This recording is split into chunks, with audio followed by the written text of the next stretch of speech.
Welcome po sa aking channel mga ginigilo kong taga-subaybay. Sa channel na ito ay muli nating babalikan ang mga nagdaang krimen at kaganapan, hindi lang dito sa Pilipinas kundi sa ibayong dagat din. Halika't dadalhin ko kayo mula Pilipinas patungong Singapore. Ang Delia Maga Story.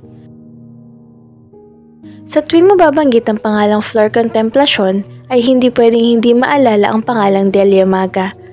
Sa mga nakakaalam na ng istorya tungkol kay Delia Maga, ay alam natin na si Delia Maga ang sinasabing victim number 1. Bago tayo magpatuloy, ay may ibinahagi na rin po akong istorya tungkol kay Flor Contemplacion. Isusulat ko na lamang po sa baba ang link. Kilalanin muna natin si Delia Maga. Si Delia Maga ay pinanganak noong October 6, 1955 sa Tarlac. Nagkaroon ng 3 anak at nakapag-asawa naman kay Conrado Maga o Mang Ado. Masipag at maalaga kung ilarawan siya ng kanilang 3 anak. Bago tumulak patungong Singapore si Delia, ay tahimik at mapayapa ang buhay nilang mag-asawa. Kasama ang kanilang mga anak, si Mang Ado ay nagsasaka at katukatulong naman ni Mang Ado si Delia. Kapos man sa material na bagay ay masaya ang pamilya Maga. Sa kanilang buhay sa probinsya, pinagkakasya kung ano man ang meron sa araw na yon.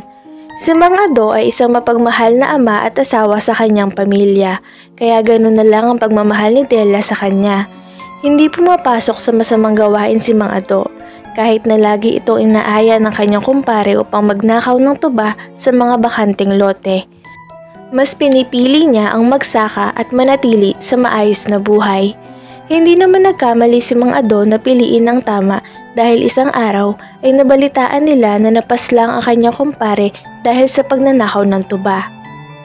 Isang araw, nakita ni Delia ang kanyang kaibigan na balikbayan na isang OFW o Overseas Filipino Worker. Inalok siya nito na kung gusto daw ba niyang mag-abroad katulad niya. Samantala, umani at ibinenta ni Mang Ado ang kanyang palay, ngunit sa bentahan ng palay, lubhang mababa ang bili ng may-ari dahil di umano'y bagsak ang presyo ng palay dahil dinadala di umano ng gobyerno sa ibang bansa ang magagandang palay. Umuwi nga si Mang Ado na bitbit ang kanyang kinita, ngunit sa kanyang pag-uwi ay lungkot ang sumalubong sa kanya dahil ayon kay Delia ay hihinto sa pag-aaral ang isang anak nila dahil hindi na nila kayang sustentuhan pa ang pag-aaral nito. Nag-usap nga ang mag-asawa tungkol dito, ngunit sinabi ni Mang Ado na kung pwede ay kukuha ulit siya ng ibang sasakahin sa ibang lugar. Lubos na tumanggi si Delia dahil tumatanda na di umano si Mang Ado at baka hindi na niya kayanin pa ang ibang trabaho. Napakabait at napakatapat ni Mang Ado sa kanyang trabaho. Dinodoble niya ang kanyang sipag para sa kanyang pamilya. Ngunit isang araw ay dinapuan ng sakit si Mang Ado at hindi na niya maitutuloy pa ang kanyang pagsasaka dahil ito ay umiinom ng gamot upang gumaling na siya ng mabuti. Isang araw, ayon kay Delia, di umano'y natalo ng damo ang palay na sinasaka ni Mang Ado dahil napabayaan niya ito, kaya't ang ginawa ng mga anak nito ay hindi muna pumasok at sila na muna ang nag-asikaso sa palayan. Hindi na napigil ni Delia na magsabi kay Mang Ado na kung maaari ay aalis siya at magtatrabaho sa abroad upang makatulong kay Mang Ado sa mga gastusin at pangangailangan nilang mag-anak, lalo na ngayon na may sakit si Mang Ado. Lubos ang pagtanggi ni Mang Ado sa gusto nitong mangyari dahil para kay Mang Ado, kahit mahirap ang buhay ay gusto niyang magkakasama pa rin silang pamilya. Pumunta nga si Delia sa kanyang kaibigang balikbayan upang ipaalam na tutuloy siya at buo na ang kanyang desisyong mag-abroad. Nagpaalam na di umano siya sa kanyang inay at ipinagbili na di umano niya ang kanyang pamilya. Samantala, ayaw pa rin pumayag ni Mang Ado sa pag-alis ni Delia. Kinausap na rin siya ng kanyang mga biyenan upang payagan na niya si Delia. Pati na rin ang kanyang mga magulang ay kinausap na rin si Ado na payagan na si Delia. Dahil lalo lang nalulungkot ang mga bata at lalo lang niyang pinapahirapan si Delia sa pag-alis nito. Lubos ang lungkot ni Mang Ado sa pag-alis si Delia, ngunit sa huli pumayag na ito at binigay na rin ang passport ni Delia dahil ito ay tinago niya upang hindi matuloy si Delia. Tuluyan na nga lumipad si Delia patungo sa Singapore. Ang kanyang napasukan ay mag-alaga ng bata, masipag at marunong mag-alaga si Delia dahil sanay ito sa kanyang mga anak. Samantala, Tuwing araw na kanilang day off ay nakikita ang mga Pilipino sa Lucky Plaza. Dito nga niya nakilala si Flor Contemplacion na nakapalagay ng loob at naging kaibigan niya ito. Lagi nga silang nagtatawagan at nagkakamustahan sa telepono ni Flor. Nakasulat na nga si Delia sa kanyang pamilya, mabait di umano kanyang amo at wag daw silang mag-alala sa kanya. Ngunit si Mang Ado ay hindi pa rin naalis ang kanyang lungkot sa pag-alis ni Delia. Ang mga sumunod na buwan ay naipaayos na nga ni Mang Ado ang kanilang bahay at ito ay sinusulat ni Mang Ado kay Delia. Masaya naman na binabasa ni Delia ang sulat mula sa kanyang pamilya. April 1969. Nakauwi nga si Delia mula sa Singapore. Lubos ang kasiyahan ni Mang Ado at nayakap niya muli si Delia. Masayang-masaya ang buong pamilya sa pag-uwi ni Delia, ang kanyang ama't ina, pati na rin ang mga magulang ni Mang Ado. Sa kamustahan ng kanyang mga magulang ay naikwento nga ni Delia na ang bata ay may sakit na epilepsy at kailangan niyang bumalik sa Singapore. Biglang nalumos si Mang Ado sa narinig na babalik muli si Delia sa Singapore sa lalong madaling panahon. Kinukumbinsi naman siya ng kanyang bayaw na di umano'y swerte na siya at nakakapag-abroad si Delia at napagawa nga ang kanilang bahay, ngunit ayon kay Mang Ado ay hindi mahalaga ang batong bahay kung wala naman si Delia. Ayon naman kay Delia, hindi na daw niya pwedeng iatras pa dahil nakapirma na di umano siya ng kontrata at baka siya raw ay maipakulong kung hindi siya tutupad sa kontrata. Tuluyan nang tumulak si Delia pabalik muli sa Singapore. Kahit nagtatampo ay hindi naman natiis ni Mang Ado na di makita ang pag-alis ni Delia. Sobra ang pagmamahal ang nadarama nila sa isa't isa, kaya labis ang sakit ng muling pag-alis ni Delia. Samantala, tuloy pa rin ang pag-aalaga ni Delia sa batang 3 taong gulang. Nangungulila man siya sa pamilya, ay binabaling na lamang niya sa pag-aalaga at pagtatrabaho sa Singapore. Sa Pilipinas naman, ay lagi pa rin naiisip ni Mang Ado ang kalagayan ni Delia. Ang nakakamangha pa kay Mang Ado ay kahit malayo si Delia ay hindi maisip nito na tumingin sa ibang babae dahil di umano ay nahihiya siya kay Delia na nagpapakahirap sa ibang bansa. Lumipas nga ang mga araw at buwan. Sumulat si Delia kay Mang Ado na ito daw ay uuwi na ng Pilipinas. Nakatakda ang pag-uwi ni Delia ng May 5. Isang araw sa Singapore, magkausap si Delia at Flor sa telepono at nabanggit naman ni Delia kay Flor na uuwi nga siya ng Pilipinas. Sinabi ni Delia na kung mayroon daw ba siyang ipapasabay ditong bagahe, pasalubong sa mga anak nito. Sinabi ni Delia na dalhin daw ang ipapasabay sa bahay ng amo niya bago mananghali kinabukasan dahil wala ang amo niya at aalis na mga oras na yon. Nagtapos nga ang usap nila at sumapit na ang kinabukasan. Ayon sa aking pagre-research at panonood ng movie ni Delia Maga Victim No. 1, ito di umano ang nangyari bago ang malagim na sinapit ni Delia. Kinabukasan na nga ang pag-uwi ni Delia sa Pilipinas. Sa makatuwid, May 4 ito nangyari. Ito ang 4 na kwento hango sa mga pahayagan, articles, website at pelikula na aking napanood. Ang unang kwento ni Delia at Flor. Pumatok si Flor sa bahay ng amo ni Delia.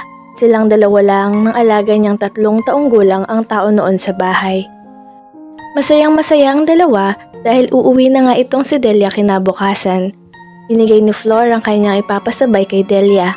Hinabili ni Flor na kung maaari ay iakap siya nito sa kanyang mga anak. Sumang-ayon naman si Delia at sinabi nito na sasabihin niya na magbait sila dahil mahal na mahal sila ni Flor at mayroon silang inang katulad ni Flor. Tuluyan ngang umalis na si Flor. Samantala, nawaglit sa isip ni Delia ang alaga dahil na rin sa pakikipagkwentuhan nito kay Flor. Hinanap nga ni Delia ang alaga, ngunit hindi nito natagpuan. Kinakabahan at balisa na si Delia nang walang ano-ano ay naisip niya na baka nasa CR ang bata. Pagbukas nga ni Delia ng pinto ng CR ay bumungad sa kanya ang batang wala ng buhay, nakasubsob sa timba. Hindi malaman ni Delia ang kanyang gagawin sa nangyari. Nanginginig sa takot nang bigla niyang naisip na tawagan ng kanyang amo. Hindi mabigkas ni Delia ang mga salita sa kanyang amo. Habang kausap ito sa telepono, takot na takot siya at di maintindihan ang gagawin. Dumating nga ang among lalaki ni Delia. at ito ay sinasabing ito ang pumaslang kay Delia sa sobrang galit nito sa nangyari sa anak niya. Nagawa niyang bugbugin ng paulit-ulit si Delia at sinakal ito gamit ang lubid na sinasabing galing sa bagahe ni Flor. Ang ikalawang kwento tungkol kay Flor at Delia. Si Flor di umano ang pumaslang kay Delia. Lumalabas na may lihim na inggit ito kay Delia kaya nagawa ni Flor na paslangin si Delia at ang batang 3 taong gulang. Nilunod di umano ni Flor ang bata sa timba at si Flor daw ang bumugbog at sumakal kay Delia. Nakuha pa daw nitong buhatin si Delia sa CR. Ang ikatlong kwento kay Flor at Delia. Habang masayang nagkakwentuhan si Delia at Flor, ay biglang may narinig si Flor sa CR na parang kumalabog. Dali-dali nila itong tiningnan at bumungad nga sa kanila ang batang 3 taong gulang na nakasubsob sa timba. Nagulat ang dalawa at hindi nila maintindihan ang gagawin. Kung tatawag ba si Delia sa telepono o hihintayin na lamang nila ang amo niyang umuwi. Sinabi ni Flor na hindi daw niya ito iiwan, ngunit tumanggi si Delia at sinabi niya na umalis na ito at hindi niya kilala ang kanyang amo sa pwede nitong gawin sa kanya. Napagkasunduan nga ng dalawa na aalis na lamang si Flor at may iwan na si Delia. Ang ika-4 na kwento tungkol kay Delia at Flor. Umuwi galing trabaho ang amo ni Delia. Takang-takang di umano ang Singaporean na amo ni Delia kung bakit walang sumasalubong sa kanya, kaya agad niyang pinuntahan ng kwarto. Dahil naririnig di umano nito ang pag-iyak ng batang 12 months pa lamang, ngunit nakalak di umano ang kwarto kaya hinanap niya si Delia at nang buksan niya ang pinto, bumungad si Delia at ang kanyang anak na nakasubsob sa pulang timba at wala ng buhay. Nagbaka sakali di umano ang amo ni Delia na i-revive pa ang anak, ngunit wala na ito. Nakita rin niya si Delia sa tabi ng bata na bugbog at may tali sa bibig. Alin kaya sa 4 na kwento ang totoo? Kung ikaw ay may haka-haka at kung ano sa palagay mo ang totoong nangyari, please comment mo lang po sa baba. Samantala sa Pilipinas, nakarating nga sa magulang at kapatid ni Delia ang nangyari, kaya agad silang tumungo sa bahay ni Mang Ado para sabihing wala na si Delia. Hindi naman masambit ng ina ni Delia kay Ado na wala na si Delia, kaya ang kapatid nito ang nagsabi kay Mang Ado. Bumuhos ang luha at bighati kay Mang Ado. Hindi niya lubos maisip na uuwi na lamang si Delia ilang oras na lang at magkakasama na sila, ngunit ito ay nawala na. Sinabi nga ng ina ni Delia kay Mang Ado na ang pumaslang dito ay ang kaibigan niyang si Flor. Hindi maiaalis sa kanila na magalit sa una dahil ito ang dumating na balita galing sa Singapore na si Delia di umano ay pinaslang ni Flor. Umaasa ang mga anak ni Delia at Mang Ado na susunduin nga nila si Delia sa airport. Sobrang saya ng mga bata dahil uuwi na ang kanilang ina. Ngunit ito ay napalitan ng luha. Lungkot nang nalaman nilang wala na pala ang kanilang ina. At sa mura nilang edad ay di pa nila naiintindihan kung bakit wala na ang kanilang ina. Dumating nga ang labi ni Delia ng May 15 at sinundo nga ni Mang Ado at ng mga bata si Delia. Ngunit ang pagkakaibay, wala nang buhay si Delia, nakalagay na sa malamig na kahon. Lubos ang pagdaramdam ni Mang Ado sa nangyari sa kanyang asawa. Sinundo nila si Delia nang sila lang mag-aama, walang media o politikong sumuporta sa kanila o tulong man lang ng gobyerno. Hanggang sa burol ay tahimik ang lamay ni Delia. Tanging luha ng pamilya at bighati ang makikita sa burol ni Delia. Hanggang sa huling sandali ng libing ni Delia ay walang nakikiisyosong media o politiko, dinaos ng pamilya na mailagay sa tahimik na lugar si Delia. Samantala sa Singapore ay hinuli at pinahirapan si Flor dahil di umano'y siya ang pumaslang sa bata at kay Delia. Ngunit ito'y itinatanggi ni Flor. Ayon sa kwento, umamin di umano si Flor sa krimen dahil sa pahirap at pagkukuryente sa kanya. Sinabi din na pinapainom siya ng gamot para mawala sa sarili, kaya nang pumirma di umano si Flor na sinasabi niya na siya ang pumaslang sa dalawa, ito daw ay wala sa sarili nang naganap ang pag-amin. Lumipas ang mga taon na nakakulong si Flor, ngunit tinatanggi niya na siya ang pumaslang sa dalawa. Hanggang nahatulan ng bitay si Flor kontemplasyon ay hindi pa rin niya binabago na hindi siya ang pumaslang sa bata at kay Delia. Hanggang sa dumating ang araw ng pagbitay, hindi na bago ang hatol ng Singapore kay Flor at tuluyan itong pinaslang. Binalik nga sa bansa ang labi ni Flor. Sa burol ay dagsa ang mga tao, mga media, politiko, mga kilala at mga ordinaryong tao ay nasa burol ni Flor. Makalipas ang 4 na taon ay naglabas ng larawan ang Singaporean police ng sinapit ni Delia. Tumungo nga si Mang Ado at ang kapatid ni Delia sa tanggapan upang humingi ng tulong. Ayon kay Mang Ado na si Flor daw ang pumaslang kay Delia. Ngunit sinabi ng tanggapan na ayon sa Singapore na isang lalaki di umano ang pumaslang kay Delia dahil sa natamo nitong mga bugbog, bali at pagsakal. Ayon sa pamilya ni Delia, ngayon lamang lumabas ang media at politiko nang nabitay na si Flor. Samantalang nang sinundo nila si Delia sa airport ay sila lamang mag-aamang nandoon, walang malaking tao na tumulong sa kanila. Tuluyan ngang hinukay ang bangkay ni Delia at inimbestigahan. Dumagsa ang media habang binubuksad ang kabaong ni Delia. Ayon sa unang autopsy report ni Delia sa Singapore ay namatay ito sa asphyxia due to strangulation o pagsakal o pagpigil sa daluyan ng hininga. Ayon naman sa autopsy report na ginawa kay Delia sa pangalawang pagkakataon na pinagsamang Singapore at Pilipinas, lumalabas na binugbog si Delia dahil may fracture ang ribs nito at ang kanyang spinal column, basag din ang bungo ni Delia. Ayon sa isang website na napuntahan ko, hindi naniniwala si Mang Ado na si Flor ang gumawa nito kay Delia kung hindi isang lalaki. Ngunit naniniwala ang mga anak ni Delia na si Roldan at si Ronald na si Flor ang pumaslang sa kanilang ina. Dahil di umano'y nakita na nila ng personal si Flor, malaking babae si Flor, at sinabi ng kaibigan nila na kasamahan din nila sa Singapore na si Flor nga raw ang tunay na pumaslang kay Delia. Ito po ay galing sa website na napuntahan ko at hindi pa talaga nakukuha na kanilang ina ang hustisya dahil ginamit lamang daw ito ng mga politiko. Sa ngayon, ang ikinakabuhay ng mga anak ni Delia ay ang pagsasaka. Samantalang si Mang Ado o Conrado ay pumanaw noong June 4, 2017.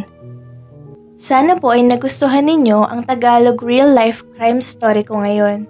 At para po maging updated kayo, please like, follow, share, and subscribe nyo na po ang Tagalog real-life crime stories. Ako po ay bukas sa inyong mga opinyon, suwestyon at saloobin tungkol sa istoryang ito. Mag-comment lang po kayo sa baba. Hanggang sa muli po, mga ginigilo ko.